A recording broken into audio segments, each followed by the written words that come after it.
Hi everyone, Nate Atkins with The Athletic come to you after a Rams loss for the first time in quite a while. They lost 31-28 to the Carolina Panthers here in Charlotte to fall to 9-3 on the season.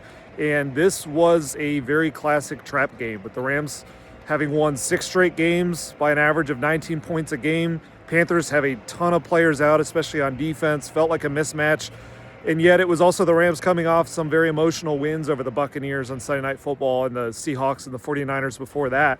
And this one didn't have the feeling that they weren't prepared or motivated. It just was that all the details seemed to be off, and some of the regression that was probably bound to happen at some point just all seemed to happen in one game. For Matthew Stafford, that was the turnovers.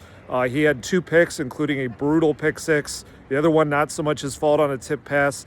A tip ball, and then the strip sack at the end of the game. And then on defense, we really saw the effects of not having Quentin Lake, I think, for the first time, where Emmanuel Forbes Jr. Was playing with fire a little bit and got burned, not having some of the safety help and the communication that Quentin Lake brings. And they just didn't have it as a run defense the same way. Panthers ran for 160 yards today, and they were just able to keep Bryce Young in good situations and play safe and in control, and that's what he did, and he finished with more than 10 yards per attempt.